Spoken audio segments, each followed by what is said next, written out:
They left her to burn. That was the first betrayal, seared into her memory like the scars on her face. The Dakota Prairie of 1876 was a tinderbox, and Catherine Mitchell was standing right in the middle of it. One moment, she was part of the Henderson Wagon Company, a rolling town of 15 wagons inching its way toward a new life in Montana. The next, she was alone, watching the world turn to fire and ash. The smoke came first, a hazy smudge on the western horizon that the wagon master, Mr. Henderson, dismissed as a distant storm. But Catherine knew better. Her father had taught her to read the land, to understand its moods. And the land was angry. The air grew thick, acrid. The sky turned a sickly, bruised orange. Then came the sound, a low rumble that wasn't thunder. It was the sound of the world being eaten alive. A wall of flame, 100 feet high, was racing toward them, faster than any horse could run. Panic erupted. It was a raw, primal chaos. Men screamed, horses bucked, children wailed. Mr. Henderson bellowed orders that were swallowed by the inferno's roar. "Circle the wagons, now!" But it was too late. There was no time for fire breaks, no time for backburns. The fire was on them. Catherine ran to the Wilson wagon. Sarah Wilson, her face pale with terror, was trying to gather her 3 small children. Her husband, Frank, was somewhere up ahead, scouting the trail. He had no idea he was riding away from his family's last moments. Sarah was kind, the only person on the whole train who looked at Catherine's scarred face without flinching. "Take the children to the center," Catherine yelled over the roar. "I'll grab your strongbox." Sarah hesitated, her eyes torn between her friend and her children. The fire made the choice for her. A wave of heat washed over them, and she fled, dragging her crying kids behind her. Catherine scrambled into the wagon. The air was like breathing in hot glass. Embers rained down, burning holes in the canvas cover. She found the small wooden box with the Wilsons' life savings and important papers. She grabbed a bundle of their clothes. Just as she turned to leave, a flaming branch crashed through the canvas. The whole wagon went up like a struck match. The blast threw Catherine backward, out the far side of the wagon, away from the safety of the circle. Pain shot through her ankle as she landed hard. She was dazed, blinded by smoke. Through the swirling chaos, she could see them, the others. They were huddled in the center of the circle, beating back the flames with wet blankets. They were fighting for their lives, but no one was looking for her. No one was coming for her. Through the smoke, she saw Sarah Wilson glance back, her eyes wide with horror. Their gazes locked for a heart-stopping second, and then Sarah turned away, pulling her children closer. She turned away. In the panic, in the terror, they had made their choice. They had left her. Caught between the wall of fire, in a steep ravine she hadn't seen before, Catherine knew a terrible truth. She was alone. Again. So she ran. Or she stumbled, half limping, half falling down into the ravine. The world above her was a symphony of destruction. The last thing she saw before she tumbled into darkness was the face of Sarah Wilson, turning her back as the flames consumed everything. She thought she was abandoned, but the truth was far, far worse. The ravine was her only chance. Catherine slid down the steep, rocky embankment, the stones tearing at her dress and the palms of her hands. She landed hard on a dry creek bed, the impact knocking the wind from her lungs. Above, the sky had vanished, replaced by a churning, boiling ceiling of black smoke and red embers. The roar was deafening, a physical force that vibrated through the ground, through her bones. She pressed her face into the cool dirt, pulling the hem of her skirt over her mouth to filter the toxic air. This was the second time fire had tried to claim her. The first time in Boston, it had taken her mother and half her face. It had turned her from a society debutante into a pariah, a monster whispered about in polite drawing rooms. This time, it had taken everything else. Her meager possessions, her last hope for a new beginning, the fragile trust she had placed in the kindness of strangers. Heat pressed down, a crushing weight. Her lungs burned. Her skin felt tight and brittle, as if it might crack.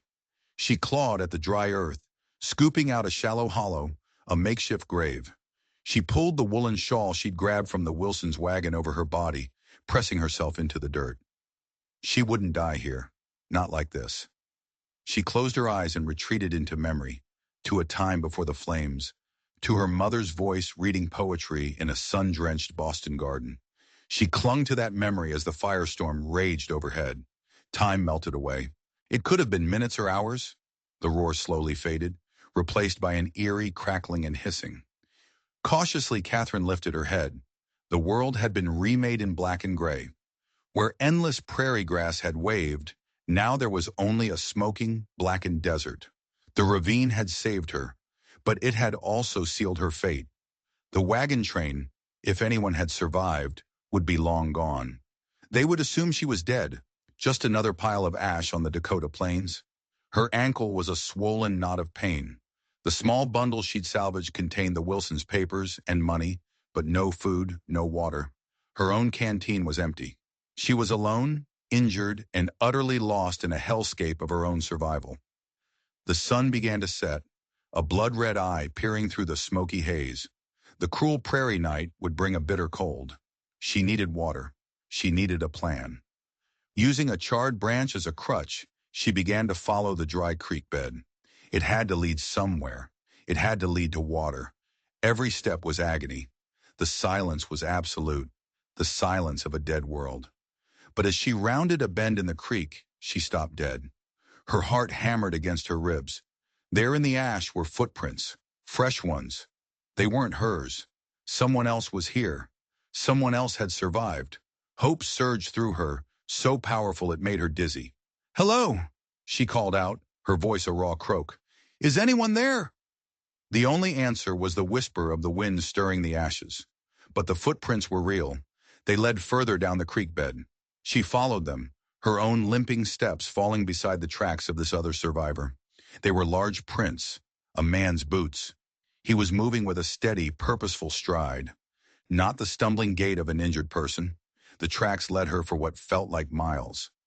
Just as the last light faded from the sky, the creek bed widened, and she saw it.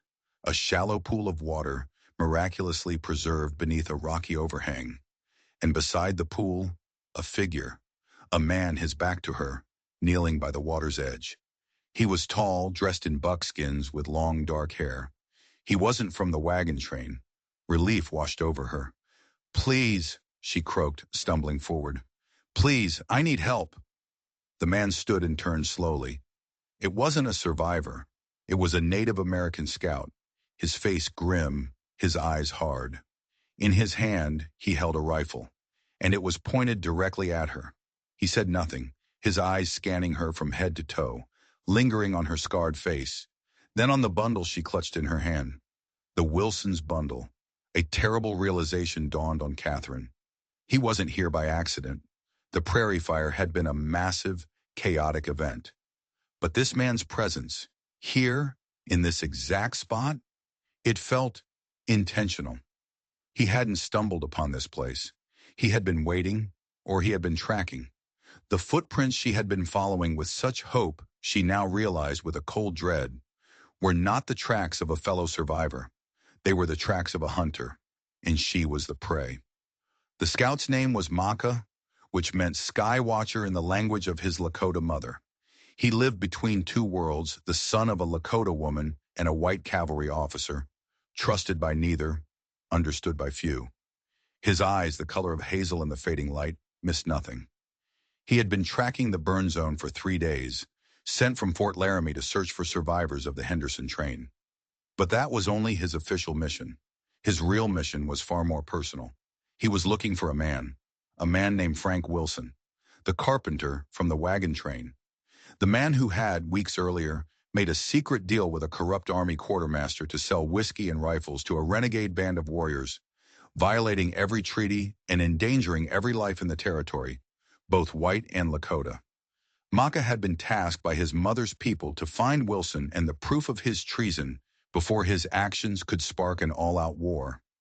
He had tracked Wilson to the wagon train, and he had been closing in when the Great Fire had swept through, erasing all tracks, all evidence. Or so he thought. Now, standing before him was a ghost of a woman, burned, battered and half dead. And in her hand she clutched a bundle of possessions. The Wilsons' possessions. He lowered his rifle slightly, his mind racing. This changed everything. "Who are you?" he asked, his voice low and steady. "Catherine Mitchell," she whispered, her eyes wide with fear. "I was with the Henderson Company, the Wilsons. I was trying to save their things when the wagon—" Her voice trailed off. Maka's gaze was intense. He took a step closer, and she flinched. He wasn't looking at her. He was looking at the bundle. "Let me see it," he commanded. Her fingers tightened on the cloth. It was all she had left of Sarah's kindness, a final link to a life that had been incinerated. But the look in the scout's eyes left no room for argument. With trembling hands, she held it out.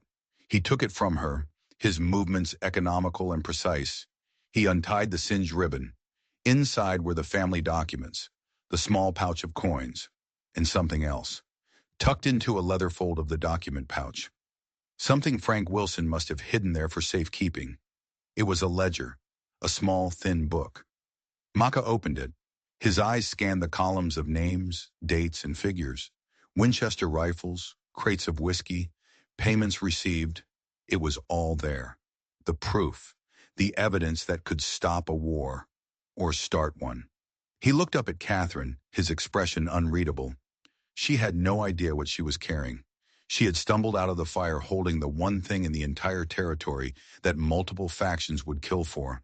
And at that exact moment, a new sound cut through the twilight quiet. The sound of shod horses approaching fast. Not one, but several. Maka's head snapped up, his body instantly tensing. He shoved the ledger back into the bundle and thrust it at Catherine. "Not a word," he hissed. "You found nothing. You understand?" Before she could answer, 3 riders crested the edge of the ravine. They were white men, rough-looking, dressed in civilian clothes but carrying Army-issue rifles. They reined in their horses, their eyes taking in the scene. The Lakota scout, the disfigured woman, the bundle of possessions between them. "Well, well," the leader, a man with a scarred lip and cold, dead eyes, said with a smirk. "What have we got here? Looks like the savage found himself a little prize." Maka stood protectively in front of Catherine. "This woman is a survivor of the wagon train fire," he said in perfect English. "She's injured. I'm taking her to Fort Laramie." The leader's eyes narrowed. "That's so. Funny, we ain't from the fort. We're associates of Mr. Frank Wilson. We heard there was some trouble out this way. Came looking for him and his property." His gaze fixed on the bundle in Catherine's hands. "Looks like you found some of it for us." Maka knew who these men were. Hired guns. The kind of men a traitor like Frank Wilson would use to handle his dirty work. They weren't here to rescue anyone. They were here to retrieve the ledger and to eliminate any witnesses. "The property belongs to Mrs. Wilson," Catherine said, her voice shaking but firm. "I'm keeping it safe for her." The man with the scarred lip chuckled, a dry, rasping sound. "Mrs. Wilson and her husband had a little accident, but their business arrangement is still active." He dismounted, his movements slow and deliberate, radiating menace. "Now, you can hand that over nice and easy, ma'am, or my friends and I can get impolite." Maka's hand rested on the hilt of the knife at his belt. 3 of them, one of him, and a woman who could barely stand. The odds were not good. The man took another step forward. "I'm not going to ask again." He lunged, not for Catherine, but for the bundle. In a blur of motion, Maka moved. He didn't draw his knife. He kicked the small fire Catherine had managed to start, sending a shower of hot embers and glowing buffalo chips straight into the man's face. The man screamed, clawing at his eyes. "Get them!" he shrieked. The other 2 men raised their rifles. Maka grabbed Catherine's arm. "Run!" he yelled, shoving her toward the darkest part of the ravine as the first gunshot echoed through the night. He hadn't rescued her. He had just dragged her into the middle of his own private war. And the ledger she was clutching was the reason they were all about to die. Gunshots ripped through the darkness. Maka dragged Catherine behind the rocky overhang that sheltered the pool, the bullets ricocheting off the stone with angry whines. She was shaking, not from fear, but from a terrifying, adrenaline-fueled clarity. These men weren't here for the Wilsons' meager savings. They were here for that little book. The book she hadn't even known existed until minutes ago. Who are you? She gasped, her back pressed against the cold rock. What was in that ledger? Maka ignored her, peering around the edge of the rock. The men were dismounting, spreading out to flank them. The leader was still cursing, his face burned, making him even more dangerous. There's no way out, Catherine whispered, her mind racing. We're trapped. Not yet, Maka said. He pulled his knife, a long, heavy blade that gleamed in the moonlight. When I move, you run. Follow the creek bed downstream. Don't stop, no matter what you hear. Run where? They'll just track me down. They're not tracking you, he said, his eyes locking onto hers. They're tracking this. He tapped the bundle she still clutched to her chest. He pulled the ledger from it and stuffed it inside his own shirt. Now they're tracking me. It was a suicide plan. He was going to create a diversion, draw them away and leave her to fend for herself. No, she said. They'll kill you. A grim smile touched his lips. They'll try. Before she could argue, he moved. He was impossibly fast, a shadow detaching itself from the deeper shadows of the rocks. He didn't run away from the men. He ran towards them. He burst from behind the rock with a war cry that chilled Catherine to the bone. It wasn't a sound of fear. It was a sound of pure, unadulterated fury. He slammed into the first man, his knife flashing. The man went down with a choked gurgle. The second man fired, the shot going wide in his surprise. Maka was already on him, a whirlwind of buckskin and steel. The leader, his face a mask of rage, raised his rifle and took aim, not at Maka, but at Catherine. He knew she was the key. She was the witness. She froze, paralyzed in the rifle's sight. This was it. This was how it ended. But just as his finger tightened on the trigger, a different sound split the night. A low, guttural growl that came from the darkness behind him. The man hesitated, his head turning toward the sound. A pair of yellow eyes gleamed from the shadows. Then another pair, and another. A pack of prairie wolves, drawn by the scent of blood from the first man Maka had killed, had crept into the ravine. They were gaunt, hungry, and unafraid. The leader took a half-step back, his rifle swinging toward the new threat. It was the only opening Maka needed. He launched himself across the creek bed, his knife plunging into the leader's side. The man cried out, a sound of shock and pain, and squeezed the trigger. The rifle fired, but its aim was wild, the bullet striking the rock wall high above Catherine's head. He staggered back, clutching his side, his eyes wide with disbelief. The wolves saw their chance. They surged forward, a wave of gray fur and snapping teeth. The man screamed, a high, thin sound that was cut off abruptly as the pack descended on him. Maka didn't wait to watch. He grabbed Catherine's arm, his grip like iron. Now we run, he said, and pulled her down the creek bed, away from the sounds of the slaughter, into the suffocating darkness of the prairie night. They ran until their lungs burned and Catherine's injured ankle gave out completely, sending her sprawling into the ash. Maka knelt beside her, his breathing heavy. The sounds of the wolves had faded behind them. They were alone again. He took out his canteen and gave her the last of his water. We can't stay here, he said, scanning the darkness. His friends will be back, or the wolves will finish their meal and come looking for another. He tore a strip from his shirt and began to expertly bind her ankle, his hands surprisingly gentle. That ledger, Catherine said, her voice a hoarse whisper. It's why they attacked us. It's proof that Frank Wilson was a traitor. Maka's hands stilled. He looked at her, his face shadowed, his expression unreadable. How did you know? He asked. The way they talked. Business arrangement. They weren't friends. They were partners. Another piece of the puzzle clicked into place in her mind. A horrifying, sickening piece. The fire, she whispered. The prairie fire. It wasn't an accident, was it? Maka's silence was all the answer she needed.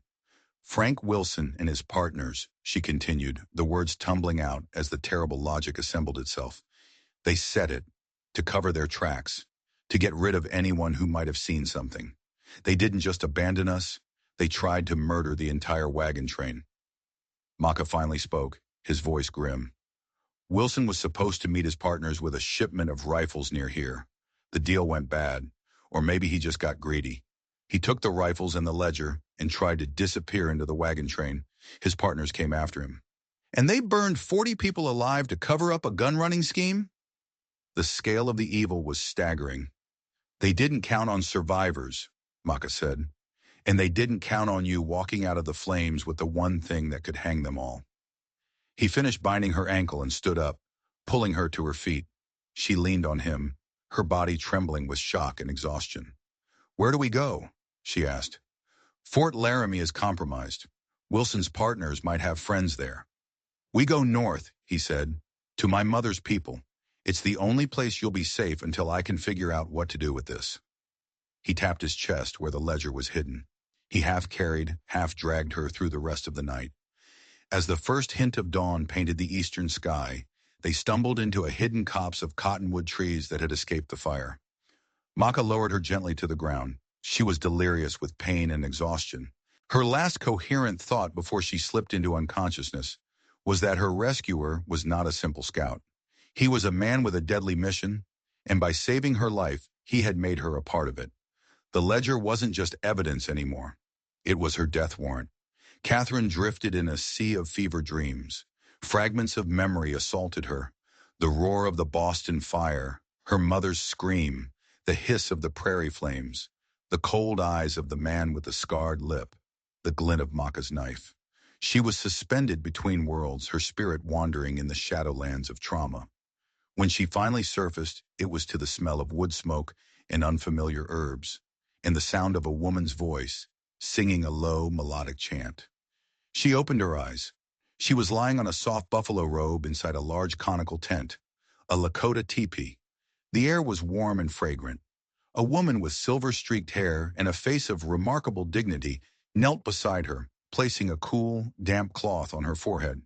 The woman's hands were weathered, but her touch was gentle.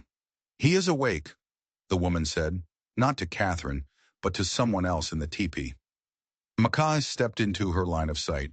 He looked tired, but the tension was gone from his face. "This is my mother," he said. "Water Lily, you're in her lodge. You're safe." Catherine tried to sit up, but a wave of dizziness forced her back down. Water Lily spoke to her son in the fluid, musical Lakota language. "She says you must rest," Maka translated. "The fever has broken, but your body needs to heal. You've been here for 2 days." 2 days. She had lost 2 days of her life. She looked down at herself. Her torn, filthy dress was gone, replaced by a simple, clean buckskin shift. Her ankle was wrapped in a poultice of green paste that smelled of mint and earth. The pain was a dull throb instead of a searing agony. "Thank you," Catherine whispered to Water Lily. The older woman simply nodded, her dark eyes studying Catherine with an intensity that was unsettling, yet not unkind. She seemed to be looking not just at her, but into her. "What happened to the men?" Catherine asked Maka. "The ones who attacked us?" "They won't be bothering anyone again," he said, his voice flat, leaving no doubt as to their fate. He didn't elaborate, and Catherine didn't ask. Some doors were better left unopened. For the next few days, Catherine lived in a quiet rhythm, dictated by her healing. Water Lily and a young girl named Young Thorn tended to her with quiet efficiency, bringing her herbal teas that soothed her pain and broths that restored her strength. The camp was a living, breathing community. The sounds of children playing, women talking, and men preparing for a hunt became the backdrop to her recovery. It was a world away from the rigid, judgmental society of Boston, and even from the strained camaraderie of the wagon train. Here, no one stared at her scars with pity or disgust. They looked at her, saw the marks of her past, and simply accepted them as part of who she was. They called her Woman Who Walks Through Fire, a name of respect, not of mockery. One afternoon, as she was strong enough to sit up, Maka came to the lodge. He held the ledger in his hands. "I need you to tell me everything you remember about Frank Wilson," he said. "Anything he said, anyone he talked to, anything that seemed out of place." So she told him. She told him about Frank's frequent nighttime departures from the wagon train, which he'd claimed were for hunting. She told him about the hushed, angry arguments she'd overheard between him and Sarah. She told him about another man on the train, a quiet, solitary man named Henderson, the wagon master himself, who often met with Frank in secret. As she spoke, Maka's expression grew darker. Henderson, he mused. The survivors who made it to the fort reported him a hero, said he died trying to save people from the fire. I never saw him in the center of the circle, Catherine said, a new chilling thought forming. During the worst of it, he was gone. Maka opened the ledger. He pointed to a name near the back. A.H. The payments were larger, more frequent. Arthur Henderson, Maka said, his voice barely a whisper. Frank Wilson wasn't the mastermind. He was just a pawn. Henderson was his partner. He was selling the Army's guns right from under their noses. The pieces fell into place with sickening precision. Henderson and Frank set the fire, Catherine breathed, to eliminate the witnesses, the entire wagon train, and to fake Henderson's own death so he could disappear with the profits. But there was a flaw in her logic. If Henderson was in on it, why would Frank's other partners attack us? She asked. Why were they looking for the ledger? Because Henderson betrayed them too, Maka said. He and Frank planned to take all the money and the last shipment of guns for themselves. The fire was their exit strategy, but their partners found out. They came for their share, and they walked right into a massacre.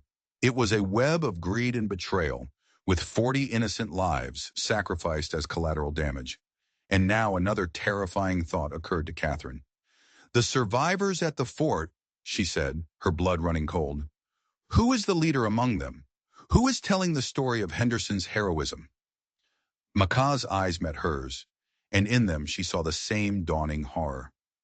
There was one other man who had always been close to Henderson, his second in command, a man who had helped organize the wagon train, a man who had always seemed just a little too watchful, a little too quiet, a man who had survived the fire without a scratch, a man named Peterson. He's not a survivor, Maka said, the words hitting Catherine like a physical blow. He's the third partner. Henderson hadn't died in the fire. He and Peterson had used the chaos to slip away, planning to meet later. But something went wrong. Frank Wilson ended up dead, and the ledger ended up with Catherine. Now Peterson was at Fort Laramie, playing the part of a grieving survivor, controlling the narrative, and desperately trying to find out what happened to the ledger. And he knew who had it. The boy, Catherine whispered. Thomas Wilson, Frank's son. Peterson is manipulating him. He's twisting the boy's grief, telling him I'm a thief who abandoned his family. He's using him to discredit me, to make sure no one listens if I ever turn up alive.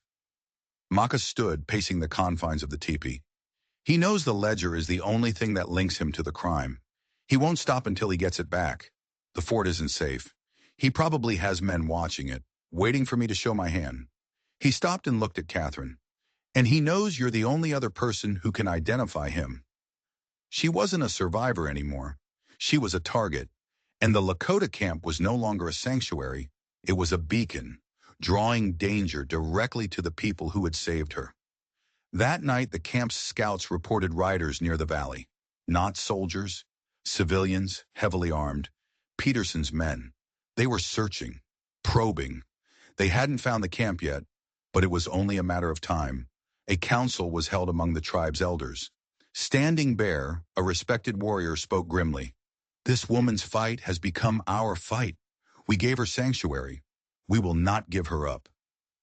But another warrior, a young hothead named Swift Deer, argued against him. She is not one of us. Why should Lakota warriors die for a white woman's problems? Give her and the book to the men. Let them kill each other. It is not our concern. The camp was divided. The honor of protecting a guest warred with the pragmatic need to protect their own families. Maka and Catherine stood at the center of the storm. Water Lily approached them as the council argued, her face calm but her eyes troubled. A decision must be made, Ross, she said. The white man's poison spreads wherever it touches. You cannot stay here. You endanger my people. Her words were not an accusation, but a simple statement of fact. Catherine's heart sank. She had brought death to their doorstep. There is a place, Water Lily continued, a mission, 2 days' ride to the north, run by a woman the whites call Sister Mary. She takes in those who have no other place to go. She is a strong woman. She fears neither the army nor men like these. It was a slim hope, but it was the only one they had. They would have to leave at dawn, try to slip past Peterson's men before they pinpointed the camp's location. As they prepared to leave, Water Lily gave Catherine a small leather pouch. "Medicine for the journey," she said. Then she took Catherine's hand and looked at the ravaged side of her face. "The first fire gave you this mark," she said, her voice soft. "It was a warning. The second fire gave you a purpose. It was a test. Do not fail it." Just before dawn, as they led their horses silently out of the camp, Mucka paused. He handed Catherine a pistol, a small, heavy Colt revolver. "I took this from one of the men in the ravine," he said. "Do you know how to use it?" Catherine's father, an abbot hunter, had insisted she learn. He'd said a woman in this world needed to know how to protect herself. She had never understood how right he was until this moment. She checked the weapon with practiced hands. "Yes," she said. "Good," Maka replied, "because where we're going, you might need it." As they rode out of the valley, under the cover of darkness, Catherine looked back at the sleeping camp. These people who had every reason to hate her had shown her more honor and kindness than her own kind ever had. Water Lily was right. This was a test, and she would not fail. She was no longer just a survivor. She was a witness, and she carried not just a ledger of crimes, but a debt of honor, a debt she intended to repay. The journey north was a tense, grueling ordeal. They rode through desolate badlands, the twisted, eroded rock formations, providing cover, but making for treacherous travel. They moved only at night, resting during the day in hidden arroyos or dense thickets of brush. Maka was a ghost on the landscape, his senses on high alert, constantly scanning their back trail. He taught Catherine to read the signs, to listen to the silence, to feel the subtle shifts in the wind that might carry the sound of pursuit. On the second day they found the tracks. 4 riders pushing their horses hard. Peterson's men. They were good. They had found their trail and were closing the distance. "We can't outrun them forever," Maka said, his face grim as he studied the tracks. "The horses are tired. You're not fully healed." "So what do we do?" Catherine asked, the cold weight of the pistol at her waist a constant reminder of the stakes. "We stop running," he replied, his eyes scanning the surrounding terrain. "And we make a stand." He pointed to a narrow canyon ahead, a bottleneck in the Badlands. "There. It's the only way through for miles. We can use the high ground." It was a desperate gamble. 2 of them against 4 professional killers. But it was better than being run down in the open. They set up their ambush as the sun began to set, painting the rock formations in shades of blood, orange, and deep purple. Maka gave Catherine a rifle, his own prized Winchester. "You're a better shot than I am with this," she protested. "I'm better with a knife up close," he said, a chilling statement of fact. "You keep them at a distance. I'll handle the rest." He showed her a small alcove high on the canyon wall, a natural sniper's nest. "Don't fire until they're all inside the canyon. Wait for my signal." He disappeared into the rocks below, melting into the shadows like he was born from them. Catherine was alone, her heart pounding a frantic rhythm against her ribs. The weight of the rifle was immense. The fate of their lives, the truth of what happened to 40 innocent people. It all came down to her eye, to her steady hand. The minutes stretched into an eternity. The wind whispered through the canyon, playing tricks on her ears. Every shadow seemed to move. Then she heard them. The clink of a horseshoe on rock. The low murmur of voices. They appeared at the mouth of the canyon, 4 dark silhouettes against the dying light. They rode cautiously, their rifles ready. They knew this was a perfect place for an ambush. They entered the narrow passage, the canyon walls amplifying the sound of their horses' hooves. Catherine lined up her shot, her breathing slow and even, just as her father had taught her. Her target was the last man in line, to block their retreat. She waited for the signal. A bird call echoed from the rocks below. Maka's signal. She squeezed the trigger. The rifle bucked against her shoulder. The crack of the shot echoed through the canyon. The last rider cried out and tumbled from his saddle. Chaos erupted. The other 3 men spurred their horses, firing wildly into the shadows. Catherine worked the lever action, chambering another round, her movements fluid and automatic. She fired again. Another man fell, but the other two had found cover. They dismounted, using their dead horses as shields, and returned fire. Bullets ricocheted off the rocks around Catherine's position, sending stone chips flying. She was pinned down. Down below, she saw a flicker of movement. Maka burst from behind a boulder, a tomahawk in one hand, his knife in the other. He moved with a terrifying, lethal grace, closing the distance to the nearest gunman. The man turned, his eyes wide with shock. But it was too late. Maka was on him, and the fight was over in a brutal, silent flurry of motion. Now it was one-on-one. The last man, Peterson's lieutenant, was a seasoned fighter. He stayed behind his cover, firing methodically at Catherine's position, trying to keep her pinned down while he waited for a clear shot at Maka. Maka used the terrain, moving from rock to rock, getting closer. It was a deadly game of cat and mouse. Catherine knew she had to do something. If she stayed pinned down, Maka would eventually be cornered. She took a deep breath, said a silent prayer, and did the last thing the gunman expected. She stood up. For a split second, she was completely exposed. The gunman saw her, his rifle swinging up. Time seemed to slow down. She saw the flash from his muzzle. She felt a searing, white-hot pain rip through her left arm. The impact spun her around, and she fell hard behind the rock. But her desperate move had worked. By forcing the gunman to look up at her, she had given Maka the opening he needed. He launched himself over the dead horse, his war cry echoing through the canyon. The gunman never had a chance to fire again. Silence descended, broken only by the whistling of the wind. Catherine lay behind the rock, her arm on fire, the world spinning around her. Maka was at her side in an instant. He ripped her sleeve open. The bullet had gone clean through the fleshy part of her upper arm. It was bleeding badly, but it had missed the bone. "You're reckless," he said, his voice tight with a mixture of anger and relief as he expertly bandaged the wound. "I'm alive," she countered, gritting her teeth against the pain. "You gave me the opening," he admitted. He finished the bandage and helped her to her feet. They were both battered, bleeding, and exhausted, but they were alive, and they had the ledger. But their victory was short-lived. As Maka searched the bodies of their attackers, he found something in the leader's saddlebag. Not a map, not orders. It was a drawing, a crude charcoal sketch of Catherine's face, the scarred side. Peterson hadn't just sent his men to find the ledger. He had sent them to find her, and he had made sure they would recognize her.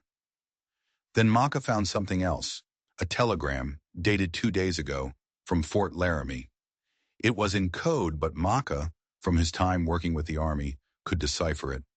"Target headed north to Powder River Mission. Intercept, eliminate. Henderson is waiting."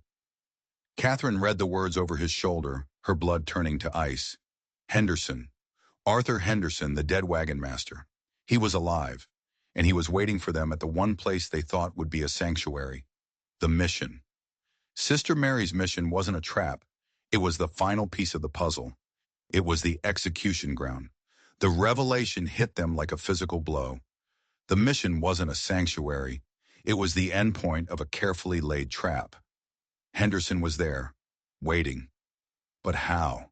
How could he possibly know they were coming? "The priest," Catherine breathed, the memory of Maka's story from the fort clicking into place. "Reverend Harmon, you told him you were taking me to your mother's camp. He wanted to come with you. He must have sent a message to Peterson. And Peterson must have figured out the mission was our only other option." "He's been working with them all along," Maka said, the pieces of a darker conspiracy falling into place. "Using his position as a man of God to gather information. A wolf in sheep's clothing." Their desperate flight had been for nothing. They had run straight into the jaws of the trap. "We can't go there," Catherine said, her voice shaking. "We have to turn back." "And go where?" Maka countered, his voice grim. "Back to my mother's camp and lead them right to it? Back to the fort, where Peterson and Harmon control everything? No, there's no going back." He looked at her, his eyes blazing with a fierce, desperate light. "Henderson is there. Peterson thinks we're walking into an ambush. He's wrong. We're not the prey anymore.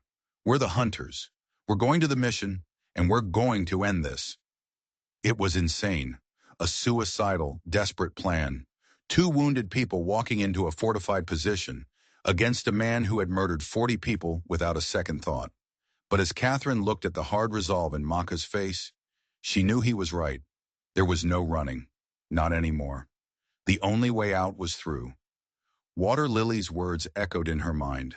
The second fire gave you a purpose. It was a test. Do not fail it. They rode through the night, a cold, hard knot of determination settling in Catherine's stomach. The pain in her arm was a fiery counterpoint to the icy dread that filled her. They were no longer just trying to survive. They were going to war. They reached the mission at dawn. It was a collection of simple adobe buildings nestled in a valley by the Powder River, deceptively peaceful. Smoke curled from a chimney. A lone figure was ringing a small bell in a crude wooden tower.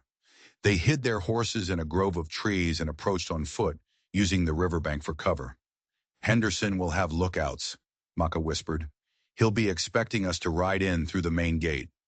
He pointed to a high bluff that overlooked the entire mission complex. From there we can see everything. Find out what we're walking into. The climb was agonizing. Catherine's wounded arm screamed with every movement, and her ankle, which had been healing, was now swollen and raw again. But she pushed the pain down, fueled by a burning need for justice. From the top of the bluff, they had a perfect vantage point. They saw men patrolling the perimeter. Not priests, hard-faced men with rifles. Henderson's men. They counted 6 in total, and then they saw him. Arthur Henderson. He was standing in the center of the mission courtyard, talking to a woman in a nun's habit. Sister Mary. She was a hostage. He was using her and the mission as a shield. As they watched, another figure emerge from the main building. Reverend Harmon. He was smiling, chatting with Henderson like an old friend. The betrayal was complete. There are too many of them for a direct assault, Maka said, his voice low. We need a diversion, something to draw them out. Catherine looked at the dry prairie grass surrounding the mission. She looked at the steady breeze blowing from the west toward the buildings, and she thought of the 2 fires that had defined her life. The fire that had scarred her, the fire that had tested her, and she knew what she had to do. Fire, she whispered. It started with fire. It ends with fire. Maka looked at her, and for the first time he saw not a victim, but a warrior. He saw the woman his people had named, the woman who walks through fire. He nodded slowly. It's poetic, he said, but it's also our only chance. They worked quickly. They gathered dry grass and kindling, creating a long line of fuel upwind from the mission. As the sun climbed higher in the sky, they waited for the perfect moment, when the guards were changing shifts and their attention was divided. Ready? Maka asked. Catherine held a flint and steel in her trembling hands.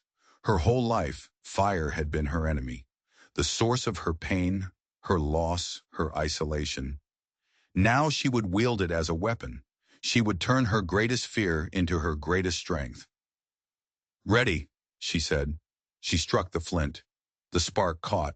A tiny flame flickered, then grew, catching the dry grass. A line of fire began to spread, driven by the wind, a hungry orange serpent racing toward the mission. Shouts of alarm rose from the compound.